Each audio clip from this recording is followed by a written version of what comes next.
ಕಾಂಗ್ರೆಸ್ಸಿಗೆ ಯಾಕೆ ಲಾಭ ಆಗಬಾರ್ದು? ಬಾಂಬ್ ಸ್ಫೋಟ ಅಲ್ಲಿ ಸತ್ತಿರೋರು ಅವರು ಕಾಂಗ್ರೆಸ್ನವರು ಸತ್ತಿರ್ಬೋದು, ಬಿಜೆಪಿಯವರು ಸತ್ತಿರ್ಬೋದು, ಭಾರತದವರು ಸತ್ತಿದ್ದಾರೆ. ಅಂದ್ರೆ ಇದೊಂದು ಕರಪ್ಟ್ ಮೈಂಡ್ ಸೆಟ್. ಇದು ಕರಪ್ಟ್ ಮೈಂಡ್ ಸೆಟ್ನವರು ತನ್ನೊಳಗೆ ಇರುವ ಹುಳವನ್ನ ಬೇರೆಯವರ ತಲೆ ಒಳಗೆ ಬಿಡೋ ಪ್ರಯತ್ನ ಮಾಡ್ತಾರೆ. ಅವ್ರ ತಲೆ ಒಳಗೆ ಹುಳ ಇದೆ. ಈ ಕರಪ್ಟ್ ಮೈಂಡ್ ಸೆಟ್ನ ಹುಳ ಅವ್ರ ತಲೆ ಒಳಗಿದೆ. ಈ ಬಾಂಬ್ ಸ್ಫೋಟ ಆಯ್ತಪ್ಪ, ಅವನು ಕೇಳಬೇಕು. ಅವನ್ನ ಉಗ್ರ ಬಿಜೆಪಿಗಂತೂ ಹತ್ರ ಇಲ್ಲ ಆ ಉಗ್ರವಾದಿಗಳ್ಯಾರುವೆ. ನಮ್ಮನ್ನು ಹಬ್ಬಕ್ಕೂ ಕರೆಯಲ್ಲ, ಬಿರಿಯಾನಿನೂ ಕೊಡಲ್ಲ. ಬಿರಿಯಾನಿ ಕೊಡೋದು ಸಿದ್ದರಾಮಯ್ಯನವರಿಗೆ, ಹಬ್ಬಕ್ಕೆ ಕರೆಯೋದು ಕಾಂಗ್ರೆಸ್ನವ್ರನ್ನ. ಕೇಳಿ ನೀವು, ಯಾಕಪ್ಪ ಎಲೆಕ್ಷನ್ ಟೈಮಲ್ಲೇ ಇಡ್ತೀಯಾ? ಎಲೆಕ್ಷನ್ಗೆ ನಂತರ ಇಟ್ರೆ ಅಂತನಾ ಇವ್ರದ್ದು ಉದ್ದೇಶ? ಎಲೆಕ್ಷನ್ ಆದ್ಮೇಲೆ ಇಡಬೇಕಿತ್ತು ನೀನು ಅಂತ ಕೇಳಿ. ಯಾರು ಬೇಡ ಅಂತಾರೆ? ಅಂದ್ರೆ ತಮ್ಮ ಒಳಗಿರುವಂತ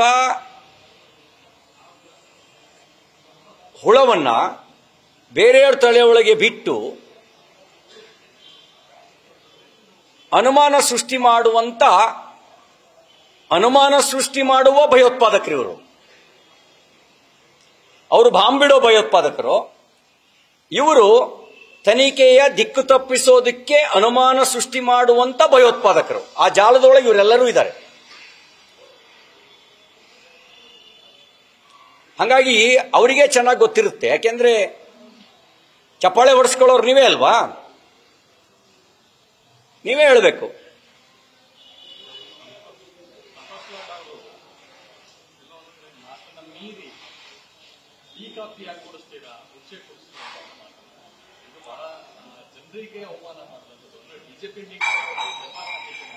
ಯಾವುದ್ರ ಬಗ್ಗೆ?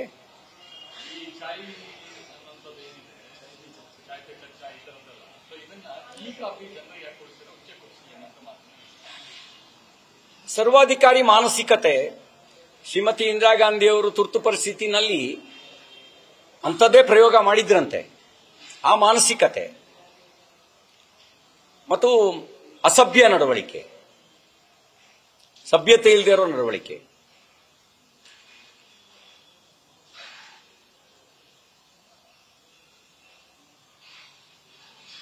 ಅವರೇ ಆ ಕೆಲಸ ಮಾಡಿಬಿಡ್ಲಿ.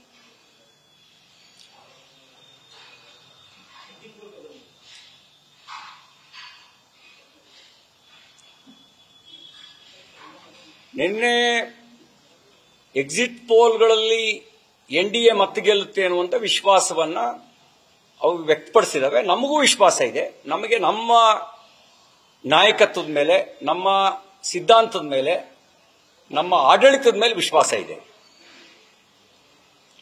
ಬಿಹಾರದ ಜನ ಲಲ್ಲೂ ಪ್ರಸಾದ್ ಯಾದವ್ ಅವರ ಗುಂಡಾರಾಜ್ಯವನ್ನ ಅನುಭವಿಸಿದ್ರು. ಭ್ರಷ್ಟಾಚಾರದ ಚರಮ ಸೀಮೆಯ ಅನುಭವ ದೇಶಕ್ಕೆ ಆಗಿತ್ತು.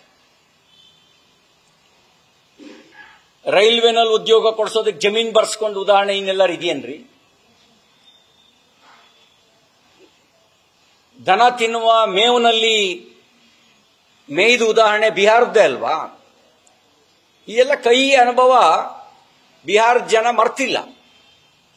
ಮತ್ತೆ ಸುಶಾಸನಕ್ಕೆ ನಿತೀಶ್ ಕುಮಾರ್ ಅವರು ಹೆಸರಾಗಿದ್ರು, ಸರಳತೆಗೆ ಹೆಸರಾಗಿದ್ರು.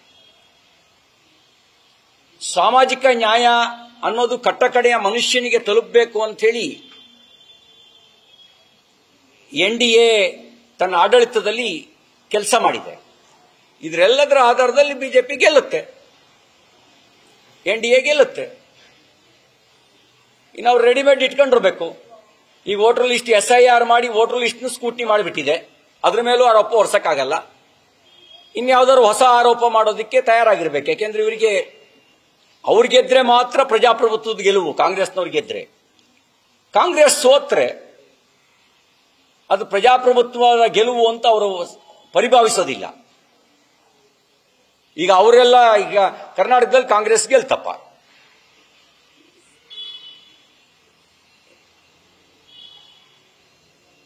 ಅವಾಗೆಲ್ಲ ಇವಿಎಂ ಸರಿ ಇತ್ತು. ಅವ್ರು ಸೋತ್ರ ಮಾತ್ರ ಇವಿಎಂ ಸರಿ ಇರಲ್ಲ.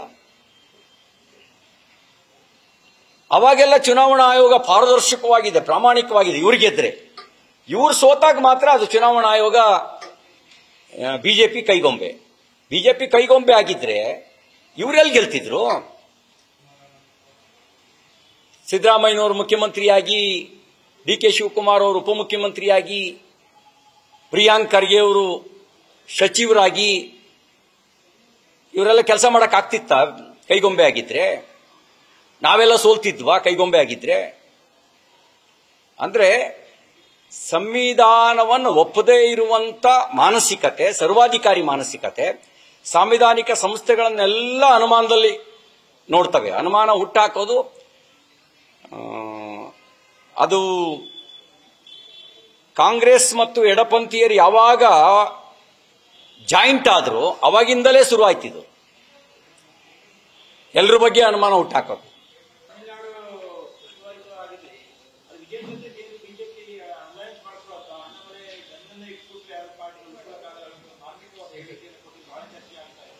ಮಾರ್ಮಿಕ ಹೇಳಿಕೆ ಮಾತ್ರ.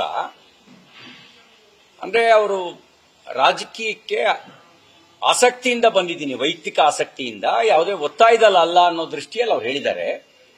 ಆ ಹೇಳಿಕೆ ಕರ್ನಾಟಕದಲ್ಲಿ ಮಾತ್ರ ಬೇರೆ ಬೇರೆ ರೀತಿಯಲ್ಲಿ ಸೌಂಡ್ ಮಾಡ್ತಾ ಇತ್ತು. ನಾನು ಅವ್ರ ಹತ್ರ ಮಾತಾಡಿದೆ, ಆ ಥರದ್ದು ಏನೂ ಇಲ್ಲ. ಕರ್ನಾಟಕದಲ್ಲಿ ಮಾತ್ರ ಈ ರೀತಿ ಕನ್ನಡ ಮೀಡಿಯಾದಲ್ಲಿ ಮಾತ್ರ ಟ್ವಿಸ್ಟ್ ಮಾಡಿ ಸೌಂಡ್ ಮಾಡ್ತಾ ಇದ್ದಾರೆ ಅನ್ನುವಂಥ ಮಾತನ್ನ ಹೇಳಿದ್ರು. ಪಾರ್ಟಿ ಯಾವ ನಂಬಿಕೆ ಇಟ್ಟು ನನಗೆ ಜವಾಬ್ದಾರಿ ಕೊಟ್ಟಿದೆಯೋ ಆ ನಂಬಿಕೆಗೆ ಚ್ಯುತಿ ತರದಂತೆ ಹೋರಾಟ ಮಾಡ್ತೀನಿ ಹೊರತು ಓಡೋಗೋದಿಲ್ಲ ಅಂತಕ್ಕಂಥ ಮಾತನ್ನ ಹೇಳಿದ್ದಾರೆ. ನ್ಯೂಸ್ ಫಸ್ಟ್ ನಿರ್ಭೀತಿಯಿಂದ ನಿಮ್ಮ ಪರವಾಗಿ.